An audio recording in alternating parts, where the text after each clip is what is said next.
Hola, buen día. Hola!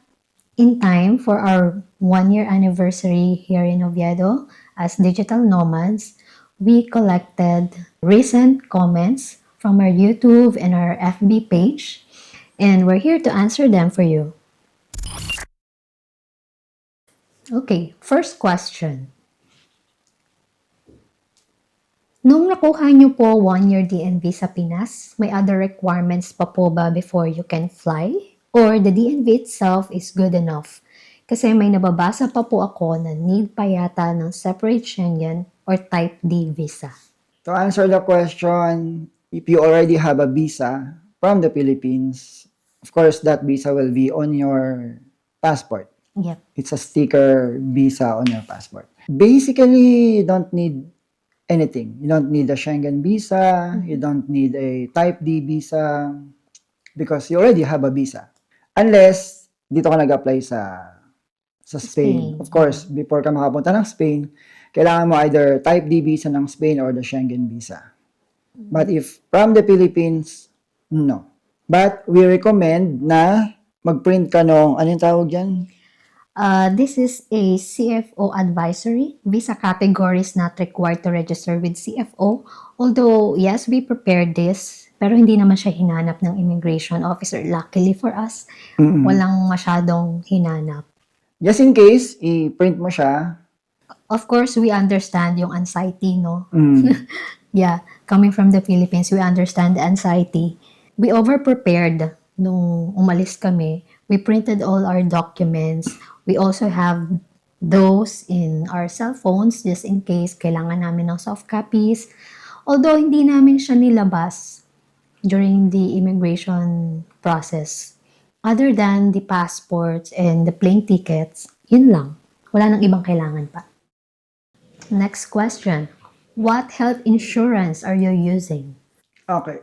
From the Philippines, we applied for a 1-year health insurance to Peder Insurance. So you can do it online from the Philippines and you can also pay online. It's acceptable siya sa requirement for the DNB. You can find the link in the description. Up to you na yun kung gusto mong kumuha ng iba pang private health insurance here in Spain. Pero sa amin, enough na kasi yung health card ng Spain. Yep.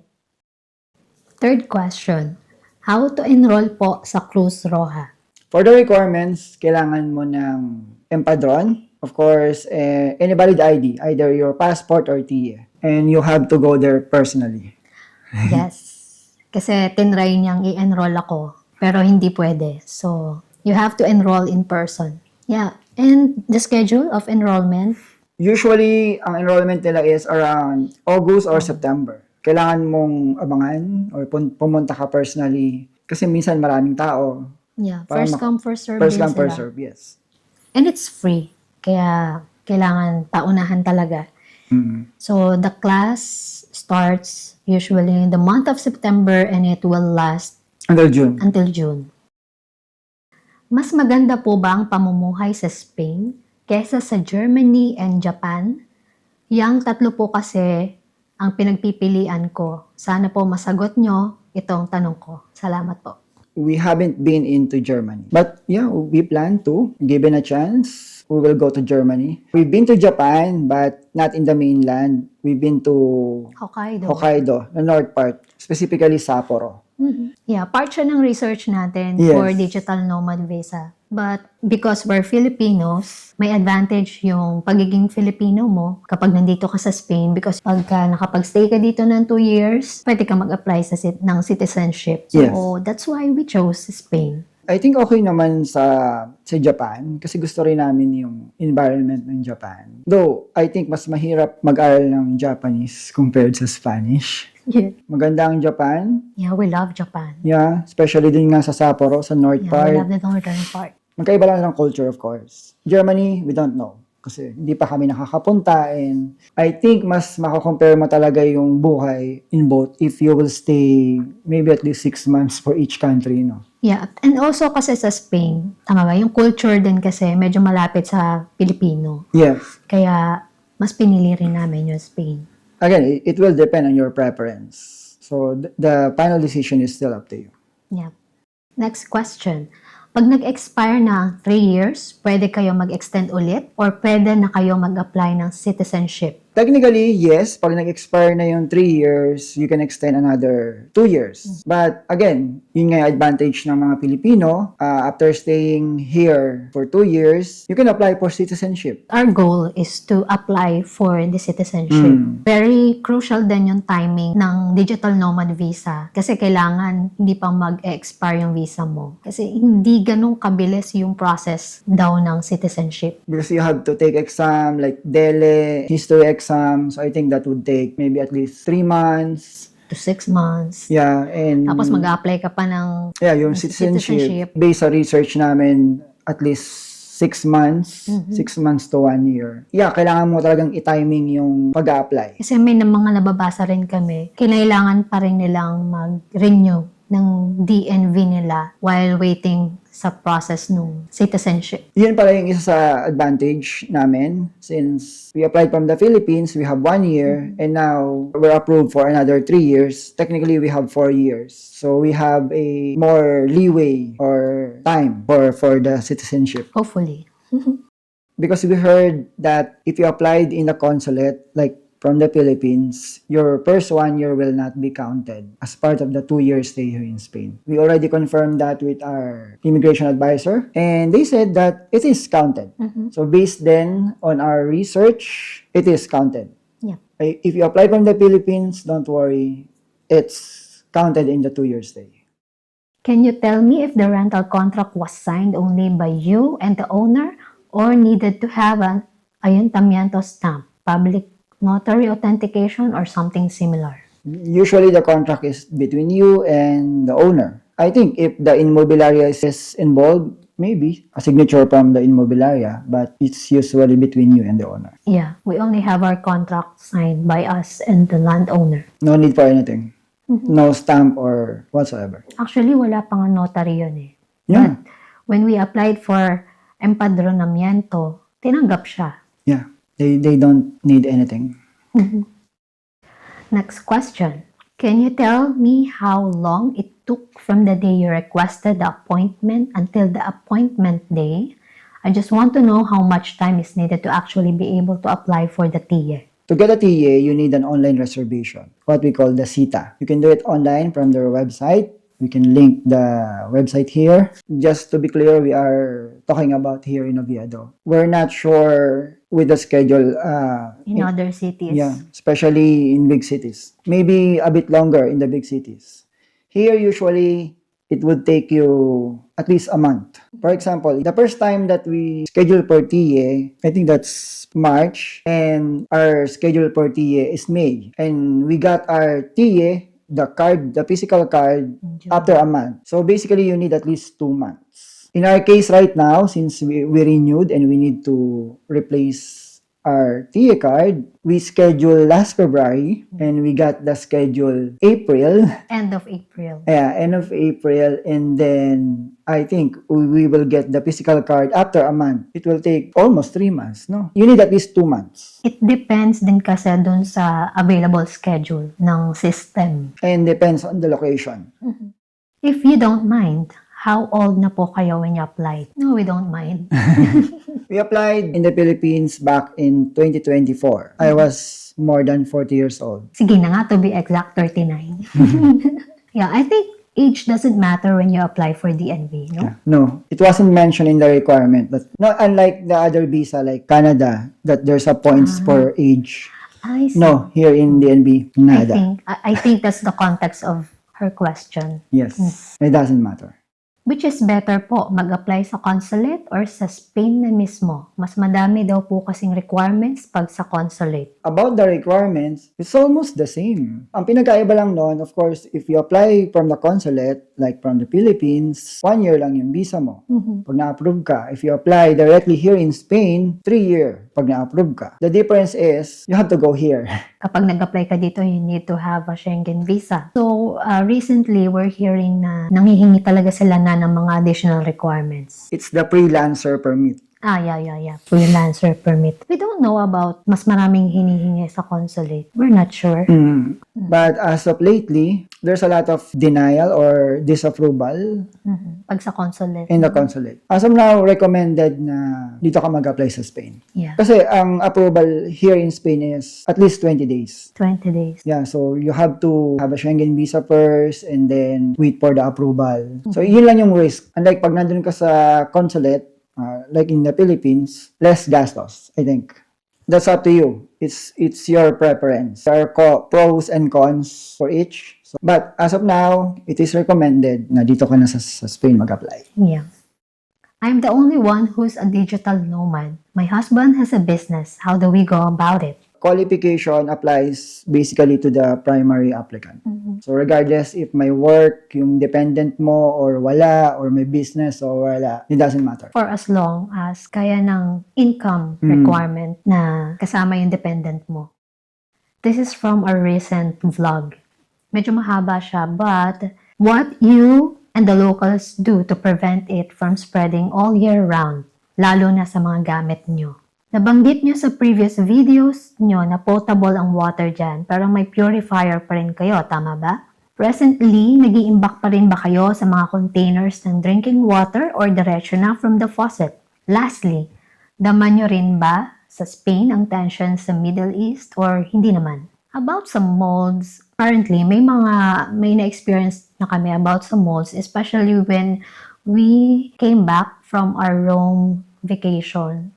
That was, I think, almost 2 weeks ba tayong wala. Then pagbalik namin, may mga molds. Important kasi na nagbubukas talaga ng windows every day. Yun lang yung sikreto para hindi magkaroon ng mold sa bahay. Kailangan palaging may fresh air na nakakapasok. May panglinis naman kaming ginamit para mawala yung mga molds. Madali namang matanggal yung mga molds. It's like punas lang naman. If you're asking about the local, yes, ginagawa ng kapitbahay namin. Nakabukas talaga sila every morning. I mean, kahit winter. Yeah, kahit medyo malamig, every morning nakabukas lahat ng windows nila.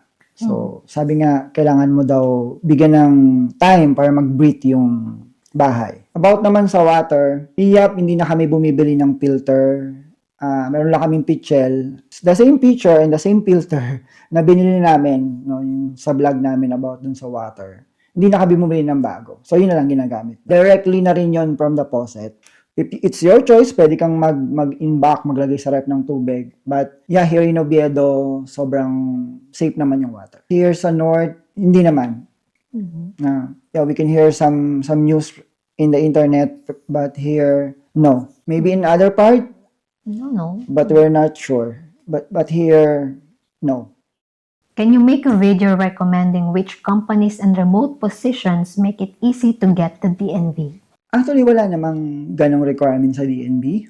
Yeah, they're not very job title specific and company specific na visa. For as long as you can work remotely, 100%, here in Spain, and the company is outside of Spain. And you meet the income requirement also. Most of the jobs, either in the IT industry or BA or call center, in the BPO industry, in the online gaming industry, mostly in that. But I think as long as you can do the job remotely at pinayagan ka ng company mag-work remotely. And you have proof, mga documents na talagang you are working remotely and your company is allowing you to work in Spain or inside Spain. It doesn't matter what company or what position.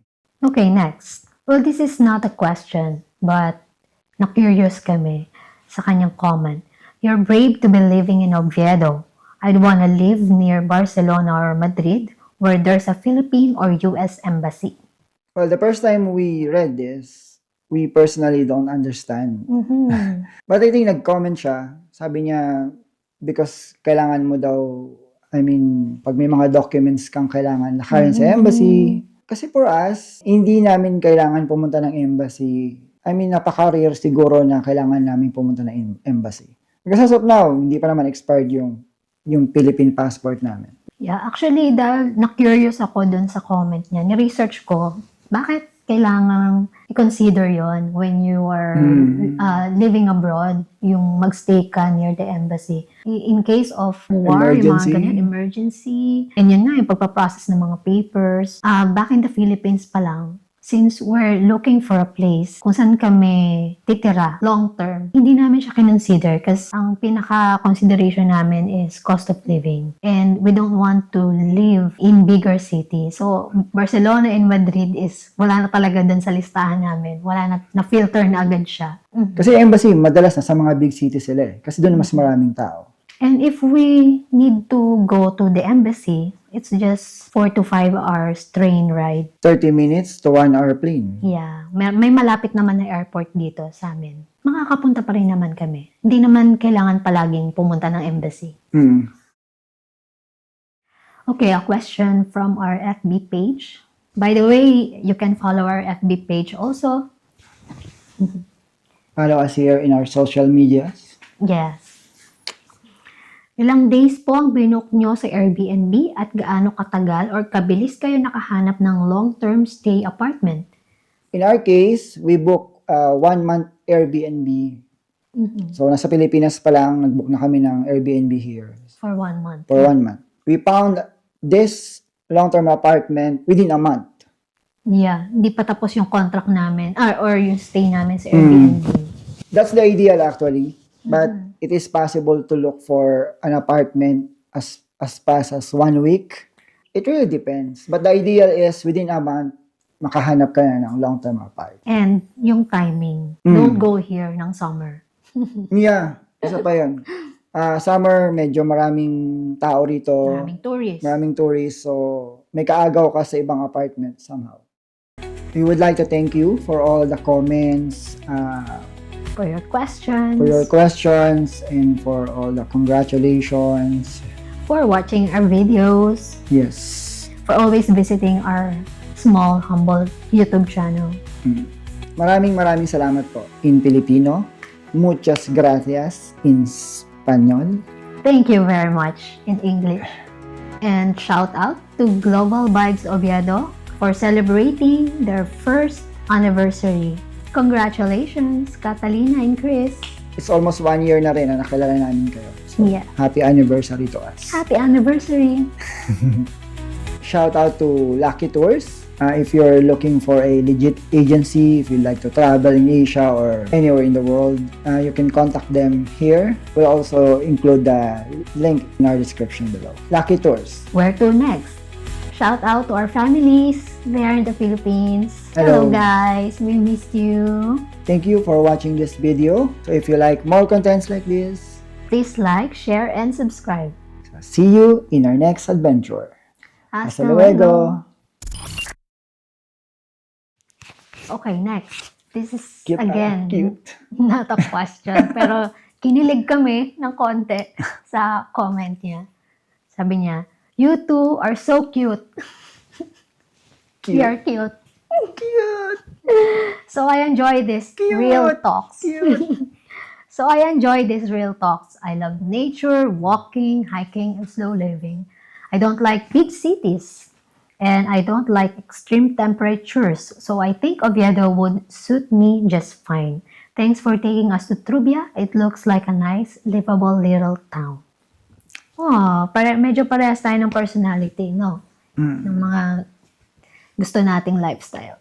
And thank you so much for that compliment. Thank you. We're not so cute. We're not. Kinikilig. What's kinikilig in English? I don't know. Thank you. Thank you so much.